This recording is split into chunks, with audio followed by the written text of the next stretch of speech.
Hello' guys নমস্কাৰ। আহক আমি শিৱসাগৰৰ নাতিদূৰতে থকা ২৭ কিলোমিটাৰমান দূৰত্বত থকা চৰাইদেউ মৈদাম ইয়াত প্ৰৱেশ কৰিলোঁ। আমি চৰাইদেউ মৈদামত এইবিলাক দেখা পাইছে আপোনালোকে, কি সুন্দৰ। গেটত প্ৰৱেশ কৰাৰ আগত আপুনি টিকট ল'ব লাগে ২০ টকা প্ৰতিজনৰ। আমাৰ ইণ্ডিয়ান হ'লে, ভাৰতবৰ্ষৰ নাগৰিক হ'লে ২০ টকাৰ টিকট কাটিব লাগে। তো অনলাইন হয় সেইটো। ইয়াত আমি সোমালোঁ ভিতৰ চৰাত। এইবিলাক আপোনালোকে দেখিছে, এইটো আহোমসকলে বৰ্তমানলৈকে ইয়াত পূজা অৰ্চনা কৰে। ইয়াৰ এইখিনি অলপ ওখ, অলপ ওপৰলৈ উঠি যাওঁ।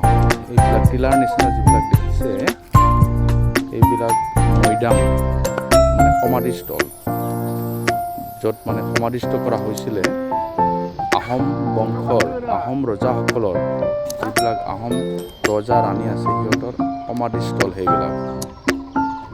যিহেতু আহোমসকলে ৬০০ বছৰ ধৰি ৰাজত্ব কৰিছিলে মানে। এইটো আকৌ এইটো আহোমসকলৰ শেষ সমাধিস্থল। মৈদাম নাম্বাৰ আহোম ৰজা ৰাণীসকলৰ শেষ সমাধিস্থল। এইটো লেখা আছে মৈদাম নং ৪। ঠিক তেনেকৈ অজস্ৰ মৈদাম আছে, বহুতো ডাঙৰ সৰু মৈদাম আছে। আপোনালোকে আহিব, ইয়াতে ভাল লাগিব।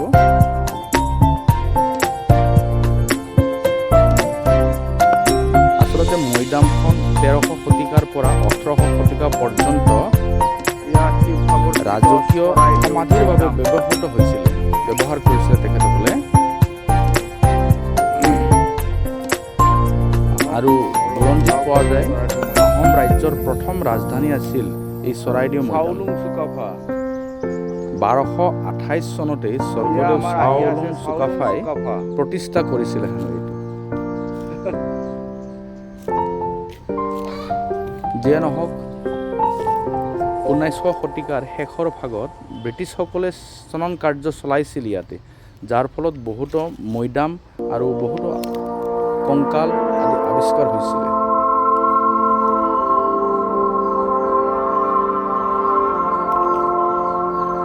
কিন্তু দুখৰ বিষয় ১৮২৬ চনত আহোম ৰাজ্যত ব্ৰিটিছসকলে অন্তৰ্ভুক্তি কৰাৰ পিছৰে পৰা চৰাইদেউ মৈদাম অৱহেলিত হৈ পৰিছিল। এয়া চাওক, এইবিলাক সৰু বৰ বহুতো মৈদাম। এইবিলাক সৰু, প্ৰথমতে আছিলে এইবিলাক ডাঙৰ। এইবিলাক কিন্তু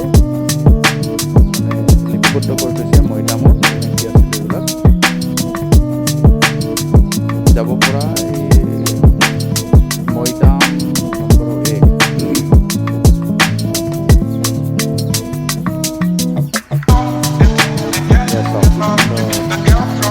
ভাল লাগে আহি ইয়াতে।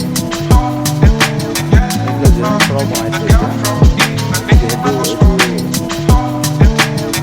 বিশ্ব ঐতিহ্য ক্ষেত্ৰ হিচাপে চিহ্নিত হৈছে।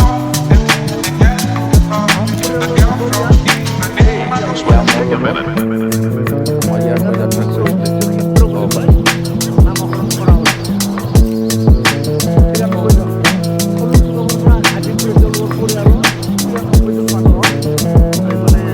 তেখেতে কৈ আছিলে আহোমসকলে ৬০০ বছৰ ৰাজত্ব কৰিছিলে ইয়াত। ৬০০ বছৰ।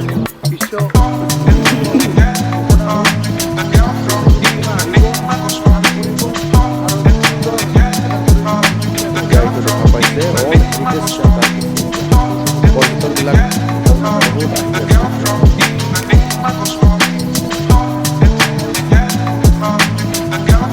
আৰু সুন্দৰভাৱে সজাই পৰাই ৰখাৰ কামো ইয়াতে চলি আছে।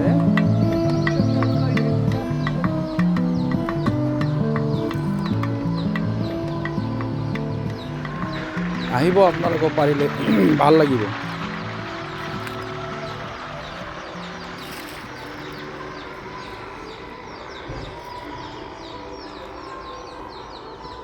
এইবিলাক চাওক,